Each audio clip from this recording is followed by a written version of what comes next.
আল্লাহ তাআলা বলেন, আমাকে ভয় করো, ইয়া আইয়ুহাল্লাযীনা আমানুত্তাকুল্লাহা হাক্কা তুকাতিহ। আল্লাহর ভয় অন্তরে জমা করো। যার কোনো দায়িত্ব নাই তারও দায়িত্ব হলো তোমার অঙ্গ প্রত্যঙ্গ। কিয়ামতের ময়দানে আল্লাহ পাক জিগাইবে, আমি যে দুইটা হাত দিলাম, যে ডিউটির জন্য হাত পালন করছেন। অনেকে আযাবের ভয়ে মিথ্যা কথা বলবে, হ্যাঁ করেছে অথচ করে নাই। তখন আল্লাহ নিজেই বলেন, তার হাত জবানটাকে আটকায় দিয়ে বলবে হাতকে, আল্লাহ বলবে হাত কথা বলো। আল্লাহ কানকে বলবে কথা বল। এখান থেকে একটা পয়েন্ট আপনারা নিন, আজীবনের জন্য একটা পয়েন্ট মনে রাখবেন। বাস্তবে হাত কি কথা বলতে পারে?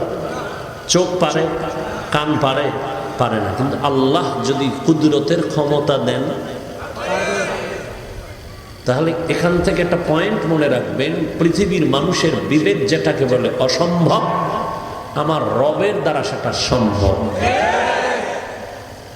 দুধের বাচ্চা কথা বলতে পারে না, এটাই বাস্তব, কিন্তু আল্লাহর কুদরতে।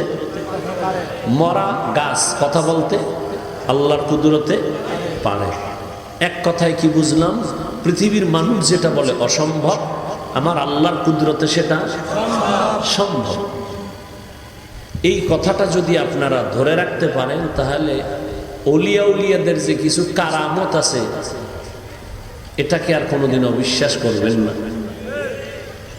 নদীর মধ্যে পানি নাই বহুদিন, কোথায়? দীর্ঘ বছর পর্যন্ত নদী শুকনা, পানি নাই। বড় একজন আল্লাহর প্রিয় বান্দা, নবী না, রাসূল না, তার নিচের একজন বলে, সে কি বলে? বেশি থেকে বেশি নবীদের পরে যারা, তাদের মাকাম হলো ওলি, আল্লাহর প্রিয় বান্দাদের একজন। নবী না, রাসূলও না, কিন্তু আল্লাহর প্রিয় বান্দাদের একজন। তার কাছে এসে বলে, হযরত, নদীর মধ্যে পানি নেই বহু বছর, কি করা যায়? খুব খেয়াল করেন। তিনি একটা চিঠি লিখলেন।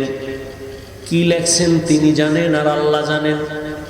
চিঠিটা ভাঁজ করে বলে, যাও এই চিঠি নদীর মধ্যে ফেলে দাও।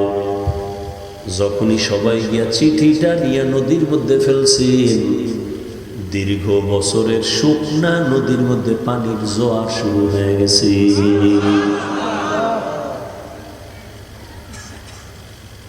এখন কি বলবেন? এটা কেমনে হয়? এটা কেমনে সম্ভব? শুকনো নদীতে দীর্ঘ বছর পানি নেই, চিঠি লিখে পাঠায় দিছে, সাইরে দিছে, সিধি পানি শুরু হয়েছে। এটা একটা গাঁজাখুরি কথা না? এখন একজনে কই, কথাটাই, ঘটনাটা ঘটাইছে কে? কেউ যদি আবার একটু বুঝার জন্য একটু পেঁচ লাগায় কয়, ঘটনা ঘটাইছে চরমনায়ের কোন পীর। কথা হলে দলিল ছাড়া কাফের। কয় না না, তো কে ঘটাইছে? কয় তাবলীগের কোন মুরব্বী, কয় সেও কাফের। কয় না, কে ঘটাইছে? কয় দেওবন্দের একজন বুজুর্গ। কয় না, সেও কাফের।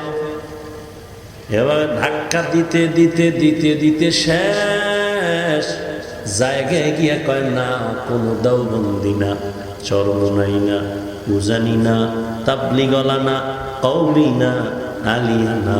এ ঘটনা যিনি ঘটাইছেন, আমার নবীর হাতে গড়া সাহাবী, বাগের বাচ্চা হযরত ওমর। কে ঘটাইছে?